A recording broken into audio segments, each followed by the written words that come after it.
नमस्कार, स्वागत है आपका आरपीडी न्यूज़ में।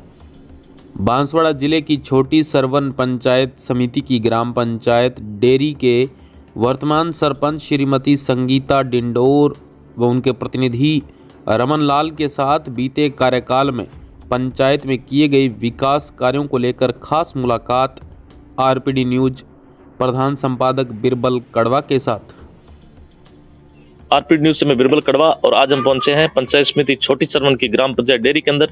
यहाँ हमारे साथ युवा समाज सेवी व सरपंच प्रतिनिधि हमारे साथ हैं। उनसे रूबरू होने जा रहे हैं रमन लाल जी उनसे रूबरू होने जा रहे हैं कि अब इनके क्या एजेंडे और क्या मुद्दे। विशेष तौर से मैं आपको बताना चाहूंगा कि ग्राम पंचायत डेरी नई पंचायत बनी थी, उसके बाद में लोगों की उम्मीदें बढ़ी और लोगों से जब हमने पूछा तो लोगों ने काफी संतुष्टिपूर्वक सरपंच के प्रति जवाब भी दिए।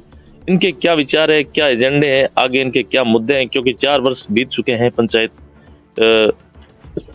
के चुनाव को। अब इनके क्या ऐसे अधूरे सपने जिनको ये पूर्ण कराने में आगे मनसा रखते हैं। करते हैं बातचीत। रमन जी नमस्कार। सर नमस्ते। रमन जी, युवा सरपंच बने थे, पहली बार नई पंचायत बनी थी और आपको सौभाग्य प्राप्त हुआ और आपकी श्रीमती सरपंच बने यहाँ, तो ऐसे क्या विकास कार्य हुए पंचायत में? सर मेरी पहली प्राथमिकता थी कि हमारी ग्राम पंचायत डेरी नई पंचायत बनी थी, उसमें ना तो सड़क थी, बिजली पानी की बहुत ज़्यादा समस्या थी। तो हमारी पहली प्राथमिकता इस समय थी कि पहले सड़क, पानी और बिजली, ताकि पंचायत के लोगों की ये सुविधाएं मिल पाए। मैं सर जब हम उसमें प्रचार कर रहे थे तो करीबन रात को 8 बजे समथिंग एक गाँव है डेरी खोरा पड़ा, वहाँ से उस गाँव में प्रचार करने गया था और वहाँ पे एक डिलीवरी बाई थी, उसको खाट पे तोप के मतलब एम्बुलेंस तक पहुँचाने के लिए 1 किलोमीटर तोप के ले जा रहे थे। उस दिन मेरी पहली प्राथमिकता हो गई थी, अगर चुनाव जीत गया कैसे भी करके पूरी ग्राम पंचायत डेरी में रोड, डामरी की रोड है, सड़क, ये पानी, बिजली की व्यवस्था करवाएंगे। मतलब आजादी के इतने दशक बीतने के बाद भी ये हालत थे। और अभी वर्तमान में ग्राम पंचायत डेरी में कुल मिला के 12.5-13 करोड़ के समथिंग के डामरीकरण रोड बने। तीनों गाँव विलेज है, तीनों गाँवों में हमने रोड बनवाया। इसके बाद पानी की बहुत बड़ी समस्या थी, तो हमने कम से कम 97 हैंडपम्प समथिंग ग्राम पंचायत डेरी में खुदवाए। और हमने एक सर्वे ये भी करवाया कि अगर किसी घर पे बिजली नहीं है तो हम सर्वे में कुछ मकान ऐसे भी आए जहाँ पे बिजली नहीं थी, फिर हमने विद्युत विभाग से बात की, वहाँ पे लेटर लिखा, इनके बाद उनके घर पे भी बिजली उपलब्ध करवाई। और ग्राम पंचायत डेरी में जो पहले भी जनप्रतिनिधि कई सारे रहे, कई सारी सरकारें भी आई है, गई भी है, पर जो वर्तमान में जो हमने प्रयास किया, मतलब पूरा 100% हम नहीं दे पाए, कुछ % कोई दिक्कत भी रह गई, पर कोशिश हमने की मतलब पूरा विकास हम करें। क्योंकि रमन जी मैं कहना चाहूंगा कि बीच में कोरोना काल भी आ गया, 1-2 वर्ष वो उसमें बाधित रहे। 2 वर्ष पूरे हम कोरोना काल में डिस्टर्ब रहे और हमारी पंचायत नई थी और फर्स्ट में हमारा आदेश था कि जो जितना भी किस्त आती है, पैसा आता है, पूरा पैसा पंचायत भवन बनाने में लगाया जाए, बाकी दूसरे काम बाद में किया जाए।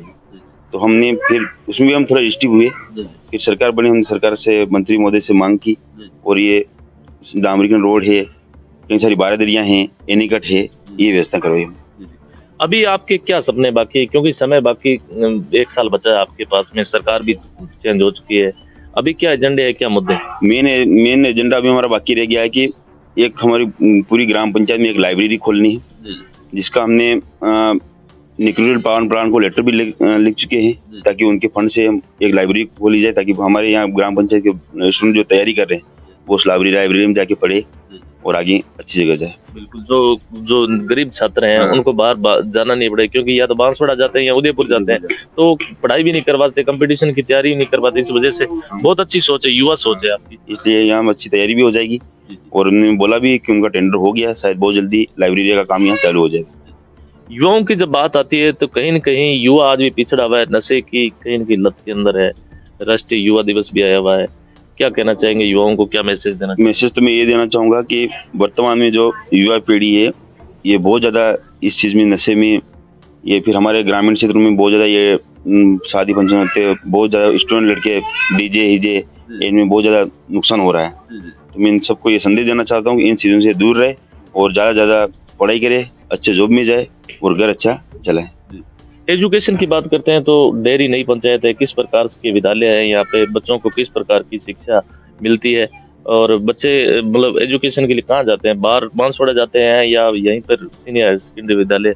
सर ग्राम पंचायत डेरी में सीनियर सेकेंडरी विद्यालय भी है, इसके बाद 2 प्राइमरी स्कूल है और हमारा जो कार्यकाल हम चुनाव जीते इसके बाद मंत्री जी से मैंने मांग करके 2 यहाँ मावाड़ियाँ भी खुलवाई ताकि छोटे बच्चे दूर स्कूल में नहीं जाए, यहाँ पे पढ़े और यहाँ पढ़ने के लिए अवेलेबल सुविधा भी है।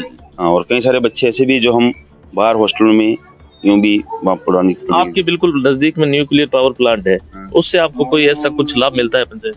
सर पंचायत में अभी तक हमारा कोई लाभ नहीं मिला। मैं कई बार मैंने लेटर भी लिख चुका हूँ और उन्होंने ये जो लाइटें हैं वो मेरे को कम से कम 20 लाइटें अवेलेबल कराई थी मैंने। जो सार्वजनिक जगह है, चौराया है, स्कूल है, हॉस्पिटल बने हुए, उपस्वास्थ्य केंद्र है, ग्राम पंचायत भवन बना हुआ, वहाँ पे मैंने लगवाई। तो अभी क्या मन में है कि जो बिल्कुल टच पंचायतें हैं, प्रभावित जो पंचायतें रहती है, तो वहाँ विकास कार्य करवाए जाते हैं, पेयजल है, शिक्षा, उस पे पावर प्लांट है या कोई भी अगर इंडस्ट्रीज है तो आम लोगों को सुविधा मुहैया करवाती है। तो आपके कुल मिला के यहाँ सुविधा उपलब्ध नहीं है? हमारे कुल मिला के भी नजदीक सर इसमें उनका एग्रीमेंट भी है, न्यूक्लियर पावर प्लांट के 7 किलोमीटर के दायरे में ये चीज करवानी जरूरी है। मैंने कई बार लेटर भी लिख चुका हूँ और उन्होंने बोला काम सैंक्शन हो गया है, अभी टेंडर हुए नहीं, टेंडर होते ही हम काम चालू करवा देंगे। एक बात सामने आई थी कि किसानों को जो न्यूक्लियर पावर प्लांट की अगर बात करें तो जो नजदीक प्रभावित किसान थे उनको मुआवजा है वो सही मात्रा रूप में नहीं मिला, ऐसी बात भी कोई सामने आई? सर मुआवजा जमीन का उन्होंने दिया भी है और जो गैर खातेदार थे जो सरकारी जमीन पे वो बैठे थे उनको बेचारों को मुआवजा नहीं दिया गया।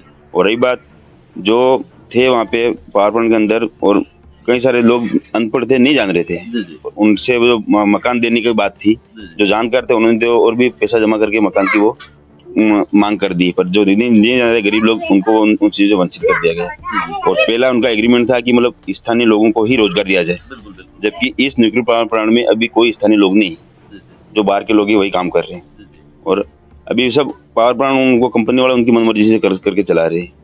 उनकी सुनिए ये नहीं, यहाँ के लोगों को प्रशासन सुन ही नहीं रहा है और कई बार लोगों ने अभी उन लोगों के ऊपर दबाव बना रहे तुम कैसे भी करके मकान ले लो। मकान लेने के बाद उन लोगों का कोई हक नहीं रहेगा, यहाँ से फिर हट जाएंगे। अभी आज के पेपर में दिया 19 तारीख को इनका कोई लॉटरी निकाली जा रही मकान की, आज के पेपर में दिया ताकि उस दिन मतलब ये लोग सब मकान ले लें और यहाँ से सब लोग निकल जाएंगे। कुल मिला के यहाँ जंगल जमीन की बात करने वाले जो इतने वर्षों से जो आदिवासी हक है उनका, जिनके बाप दादा परदादा यहाँ तक रहे, उनको वास्तव में जो न्यूक्लियर पावर प्लांट है वो कुल मिला के अपना जो सिस्टम है वो एक तरह से आधिपत्य कर रहा है। क्यों? हाँ बिल्कुल किया जा रहा है, क्योंकि ये पहले से मालिकाना हक है इनका। और उन चीजों को भी बस ये बेदखल करके भगाना, ये चीजें ये पावर प्लांट बना कल जाके कहीं और फिर ले लेंगे, फिर लोगों को डरा देंगे, धमका देंगे और यहाँ के गरीब लोग ही इतना कोई मुद्दा उठाना, ये कोई मुद्दा उठा था उनको उसको क्या डाल के। तो सरपंच साहब इसके अलावा क्या कहना चाहेंगे? विशेष तौर से नरेगा की जैसे बात आती है, लोगों को रोजगार मिल रहा है, ये बात तो सब कहते हैं, लेकिन कहीं न कहीं सरपंचों की पीड़ा भी झलकती है। सर इसमें नरेगा में लोगों को मस्टोल का जो पेमेंट आ रहा है वो है, इसके बाद जो मट्टी जैसे हमने कुएं खुदवाए कई सारे, उनका 3-3 साल हो गए, अभी तक मटेरियल पेमेंट नहीं जमा हुआ। तो अभी आपके पंचायत का जैसे सामग्री भुगतान है कितना?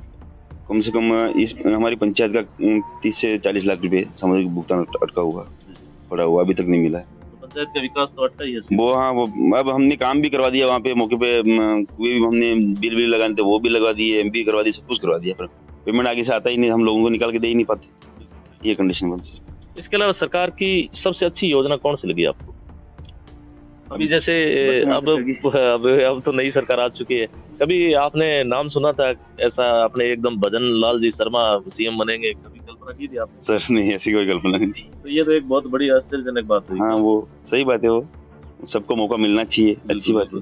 तो भाजपा कुल मिला के ये भी मान सकते हैं कि यहाँ आम कार्यकर्ताओं को मौका देती। हाँ तो काफी उम्मीदें हैं सरपंचों को भी। अभी हमको कहाँ उम्मीद लगाए वहाँ पे, तो नहीं अपन तो नहीं लगा सकते, हाँ, लेकिन विकास के लिए बहुत ज्यादा हमारी उम्मीद है। और अभी जो मेन चीज तो सरकार ने, जैसे पहले गहलोत सरकार की जो चिरंजीवी योजना थी वो अभी इन्होंने नाम चेंज करके वो चला रहे, योजना बंद होनी चाहिए। ये हमारे क्या गरीब लोगों के लिए बहुत ज्यादा मतलब एक संजीवनी योजना है, क्योंकि अगर कोई गरीब लोग बीमार होता है इतना पैसा नहीं निकाल सकता, अगर 20-25 लाख की दवाई नहीं करवा सकता, इसलिए ये योजना है, बहुत अच्छी योजना है। नाम चाहे चेंज करो, लेकिन कोई बात नहीं, योजना, यहाँ पर लेकिन जो बजट है वो सेम रखो, सेम रख ताकि आम लोगों को लाभ। लाभ मिले। हाँ, क्योंकि इतने हमारे पास इतनी जमीन ही नहीं है कि मतलब जो जमीन बेचे तो भी हम 25 लाख रुपए नहीं मिल पाए, और दवाई कैसे करवाएंगे, कैसे जिंदा रख सकते हैं।